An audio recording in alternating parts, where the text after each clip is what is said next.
예, 안녕하세요. 오늘 나눌 제목은 주님의 삶을 본받다라고 하는 제목으로 우리 말씀을 나누기 원합니다. 어, 우리가 참 본받아야 될 사람들이 많죠. 어, 뭐 우리가 역사상의 위인인 뭐 이순신 장군이라든가 세종대왕이라든가 또는 아브라함 링컨이라든가 이런 사람들의 어떤 삶은 어, 우리가 본받음으로써 우리가 그 속에서 교훈을 얻고 우리의 삶을 더 풍성하게 하는 역할을 하기도 합니다. 그래서 우리가 어떤 위인이나 어떤 교수나 어떤 스승을 본으로 삼고 그것을 따라가고자 하는 것은 정말 좋은 일입니다. 그것이 나쁜 사람이 아니라면 정말 좋은 일이에요. 하지만 우리가 가장 모델로 삼아야 되는 것은 우리가 주님의 삶이 되겠죠. 주님의 삶.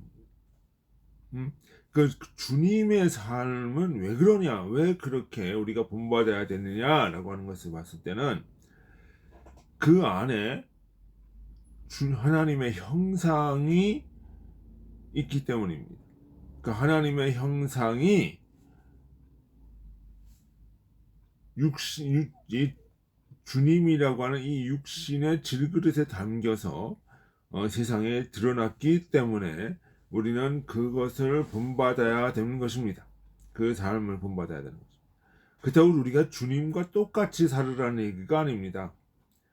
주님과 어떤 그 주님과 이적을 일으키고 주님같이 막 그 오병이의 이적을 일으키고 뭐 이렇게 죽었다가 다시 살아나고 뭐 이런 삶을 살으라는 얘기가 아닙니다.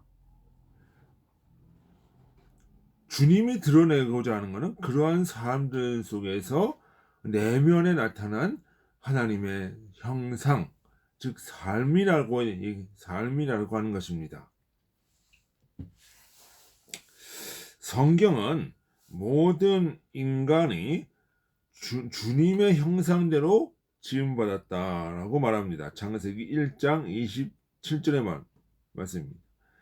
그러나 주님의 어떤 형상은 단순히 외형이나 눈에 보이는 모양으로는 파악할 수 없습니다.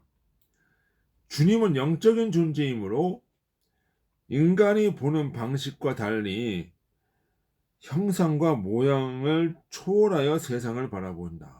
이런 점입니다. 요한복음 4장 24절.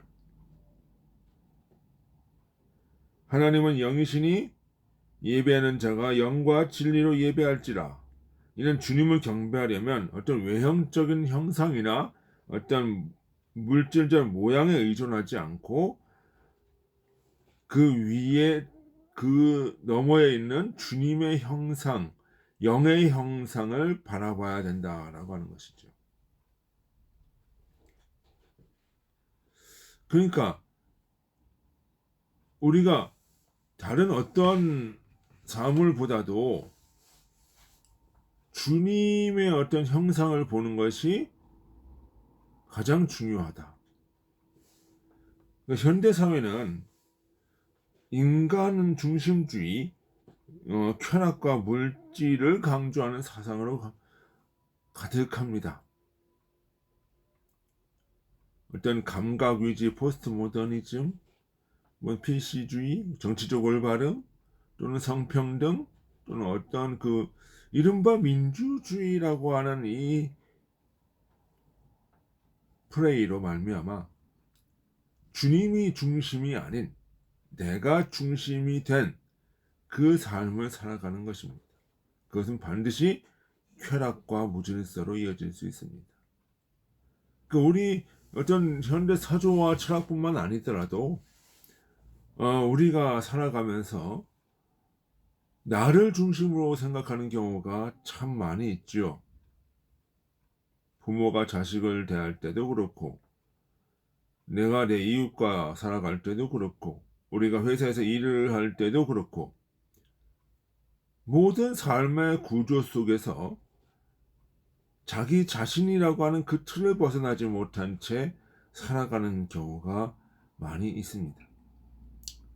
그것은 주님의 형상이 아닌 나의 어떤 형상과 나의 중심, 이기적인 삶이 살아가는 것입니다. 로마서 1장 25절에는 하나님을 진리로 바꾸어 피조물을 따라가고 섬기고 경배하니, 그러니까 하나님을 따르지 않고 그러니까 피조물을 따라가고 그것의 형상을 따라간다라고 하는 것이지요. 우리가 사물의 형상과 사물의 어떤 영적인 원리를 이해하는 것이 굉장히 중요한 것입니다. 왜? 그 속에는 하나님의 영적인 속성에 들어가 있기 때문에, 녹아져 있기 때문에. 그러나 그것은 감각을 통해서 우리가 좀 더 높은 수준의 하나님의 형상을 하기 위한 과정일 뿐이지, 그 형상에 몰입돼서는 안 된다라고 하는 것입니다. 주님의 형상이라고 하는 것은 실제적인 삶에서 드러나셨습니다.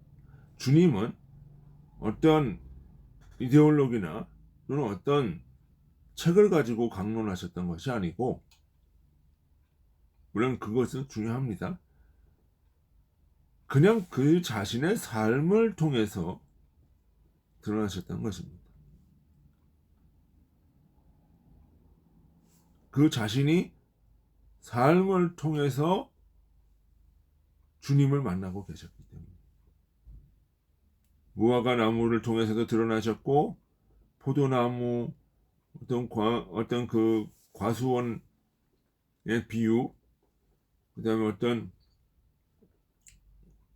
그 계명에 대한 이야기들, 그리고 어떤 종교적 행사, 어린 양에 대한 이야기들, 목자의 이야기들, 이런 것들을 스스로가 몸소 행하시면서 또는 자연 속의 삶의 이야기들을 통해서 그 주님의 형상을 드러내셨던 것입니다.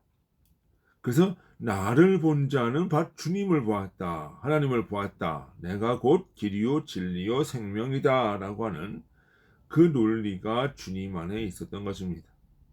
그러니까 주님을 바라보는 자는 하나님을 보는 것이다 라고 하는 그 논리가, 그 삶의 원리가 그 육신의 삶 속에서 나타나셨던 것입니다. 그리고 그분은 그러한 삶을 위해서 고난받으셨다는 것입니다.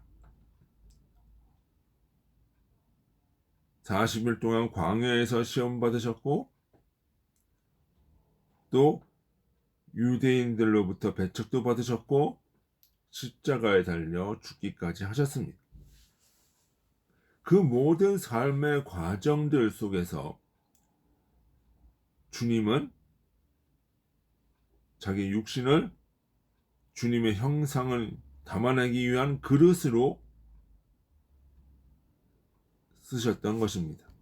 그래서 아버지와 나는 하나이다 라고 하는 것입니다. 주님의 육신이라는 하나님 질그릇에 주님의 하나님의 형상을 담아내심으로써 그것이 자신의 주님과 하나님이 하나가 연합되어져서 나타나는 질그릇의 모양으로 하나님의 형상을 드러내는 하나됨의 삶을 사셨던 것입니다. 그러니까 그렇게 자신의 삶을 살아내면서 또 그를 따라가는, 주님의 모습을 보면서 주님과 같이 주님의 형상을 드러내고자, 주님의 진리를 드러내고자 하는 사람들을 형제요 자매요 라고 말씀하셨던 것입니다. 이것은 단순히 어떤 베드로나 어떤 12 제자를 두고 얘기하는 것이 아닙니다. 주님의 형상을 담고 주님의 진리를 추구하는 모든 자들은 주님과 연결되어 있는 것입니다. 그것이 주님과 하나님 아버지의 하나 되심의 역사입니다. 그러니까 우리가 살아갈 때 주님과 하나 되어야 된다. 주님과 연합된 삶을 살아야 된다. 주님의 형상을 따라가야 된다는 것을 우리가 알아야 된다고 하는 것입니다. 그러면 우리가 주님의 형상이라고 하는 것은 결국은 어떤 원리로 들어가네요? 주님 사랑, 이웃 사랑의 원리지요. 그것이 우리가 이 세상 살아가면서 그 원리를 충실히 따라갔을 때 주님과 내가 하나가 되고 아버지와 내가 하나가 되는 연합된 삶을 살 수 있는 것입니다. 그것이 바로 천국의 삶인 것입니다. 그렇다면 우리가 오늘 살아가는 데 있어서 자기 자신의 어떤 탐욕과 이기심을 버리고 주님을 따라가고자 하는 고난의 삶을 살아갈 때 그것이 이루어지는 것입니다. 그러면 여러분 일주일 동안 어떻게 살아야 되겠습니까? 열심히 살아야 되죠. 뭘 위해서? 나를 위해서가 아니라 누구를 위해서? 주님을 위해서.